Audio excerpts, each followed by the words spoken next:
بسم اللہ الرحمن الرحیم۔ السلام علیکم ورحمۃ اللہ وبرکاتہ۔ My dear brothers and sisters, آج جس موضوع پہ ہم بات کریں گے وہ ہے غفلہ، یعنی کہ انسان جب اللہ تعالیٰ سے غافل ہو جاتا ہے تب اس کے دل پہ کیا نیگیٹو اثرات پڑتے ہیں۔ اللہ سبحانہ تعالیٰ فرماتے ہیں قرآن مجید میں اقترب للناس حسابهم وهم فی غفلۃ معرضون، کہ حساب کا دن لوگوں کے سروں پر آیا ہوا ہے اور لوگ ابھی تک غفلت میں بیٹھے ہوئے ہیں۔ ایک اور جگہ پہ اللہ سبحانہ تعالیٰ فرماتے ہیں الم یأن للذین آمنوا ان تخشع قلوبهم لذکر اللہ، کہ کیا اب وقت آ نہیں گیا کہ جو ایمان والے ہیں ان کے دل لرز جائیں اللہ تعالیٰ کی ان آیات سے۔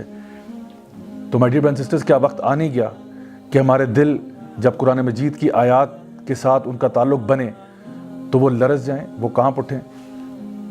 غفلت اصل میں ہے کیا؟ علامہ راغب الاصفہانی رحمہ اللہ فرماتے ہیں کہ غفلت کا مطلب ہے کہ جب انسان کسی چیز کو بھلا بیٹھتا ہے یا کسی چیز کو نگلیکٹ کر دیتا ہے یا کسی چیز کے بارے میں بے پرواہ ہو جاتا ہے۔ غفلت بھی دو قسموں کی پائی جاتی ہے، ایک ہے محمود غفلہ، یعنی وہ لوگ جو کہ ایک پازیٹیو غفلہ ہے کہ وہ گناہوں سے غافل ہو چکے ہیں، یعنی کہ وہ گناہوں کی طرف جاتے ہی نہیں ہیں، اتنے نیک لوگ ہیں، اتنے شریف النفس لوگ ہیں، اتنے تقوی والے لوگ ہیں کہ اب وہ بڑے بڑے گناہوں کے بارے میں سوچتے تک نہیں ہیں۔ تو یہ غفلت تو جو ہے یہ اچھی چیز ہے۔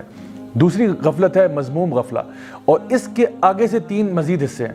ایک اس میں عارضی غفلت ہوتی ہے جو کہ تھوڑے دیر کے لیے انسان کے اوپر آتی ہے، کسی نیک انسان پہ بھی آ سکتی ہے، ویسے وہ بڑا نیک لائف سٹائل گزار رہا تھا لیکن کچھ دیر کے لیے وہ غافل ہو گیا اور اس سے گناہ ہو گیا، تو اس کو عارضی غفلہ کہتے ہیں۔ دوسرے نمبر کے اوپر جو غفلہ ہے اس کو متکرر غفلہ کہتے ہیں، یعنی یہ وہ ہے جو کہ کنسسٹنٹ غفلہ ہے، جو کہ کسی فاسق اور فاجر کو آتی ہے، جو ایک مستقل گناہوں کی سٹیٹ کے اندر ہوتا ہے اور کم ہی ہوتا ہے کہ وہ واپس سیدھے راستے کی طرف آتا ہے۔ اور پھر ایک ہوتی ہے جس کو تامہ کہتے ہیں، تامہ غفلہ، یعنی وہ جو کہ پرماننٹ غفلہ ہے، جو کہ کفار کے اوپر، منافقین کے اوپر چھائی ہوتی ہے، جس کی وجہ سے وہ پرماننٹلی اللہ تعالیٰ سے دور ہو جاتے ہیں۔ تو یہ وہ غفلتیں ہیں جن سے انسان کو بچنا چاہیے۔ اب سوال یہ پیدا ہوتا ہے کہ آخر انسان غافل کس چیز سے ہوتا ہے؟ انسان غافل ہوتا ہے اللہ کے دین سے، قرآن مجید سے، ذکر کرنے سے، حفاظت کی دعائیں پڑھنے سے، نیک نیت رکھنے سے، اور جتنے بھی نیک اعمال ہیں ان کی پرائیورٹی کو غلط کر دیتا ہے، یہ بھی غفلت کی ایک نشانی ہے، اور اپنے زندگی کے مقصد سے غافل ہو چکا ہے، حتیٰ کہ قیامت کے دن سے غافل ہو چکا ہے۔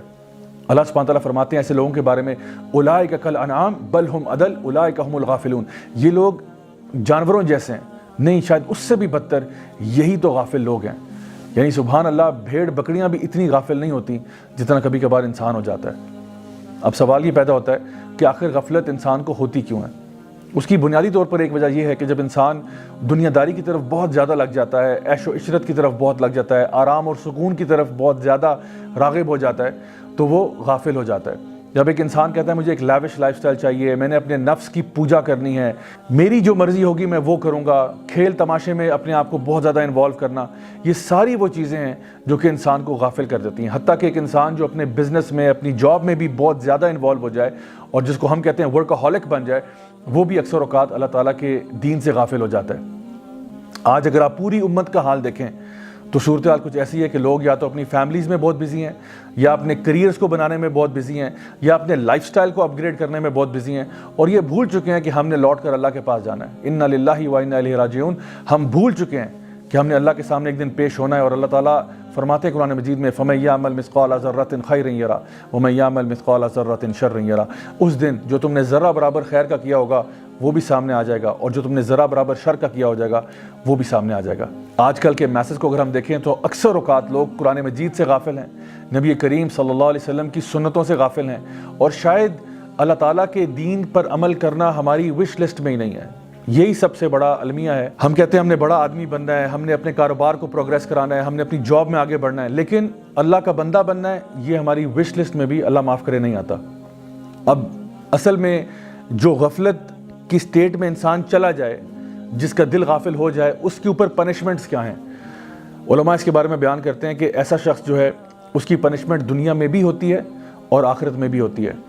ایسا شخص جو ہے اس کی زندگی سے اللہ تعالیٰ برکتوں کو اٹھا لیتے ہیں، اس کی دعائیں قبول نہیں ہوتی، شیطان اس کے اوپر حاوی ہو جاتا ہے اور وہ بدترین انجام کی طرف پہنچتا ہے، یعنی کہ اس کا جو انجام دنیا میں بھی ہوتا ہے وہ بہت برا ہوتا ہے، آخرت میں تو برا ہوگا ہی ہوگا۔ اللہ سبحانہ تعالیٰ نے بنی اسرائیل کا ذکر کیا قرآن مجید میں سورۃ البقرہ کے اندر، یا بنی اسرائیل اذکروا نعمتی التی انعمت علیکم وانی فضلتکم علی العالمین، کہ اے بنی اسرائیل یاد کرو کہ اللہ تعالیٰ نے تمہارے اوپر کتنی نعمتیں کی تھی اور تمہیں تمام عالمین کے اوپر فضیلت عطا فرمائی۔ تو بنی اسرائیل کا واقعہ قرآن مجید میں اسی لیے بتایا گیا کہ وہ بڑے اللہ کے نیک لوگ ہوا کرتے تھے، بڑے چوزن لوگ تھے اللہ تعالیٰ کے، لیکن چونکہ وہ غافل ہو گئے اپنے مشن سے، اپنے ویژن سے، اللہ تعالیٰ کی طرف قریب جانے سے، تو اللہ تعالیٰ نے ان کو برباد کر دیا، اور وہ لوگ ہو گئے جن پہ اللہ تعالیٰ کا غضب نازل ہوا۔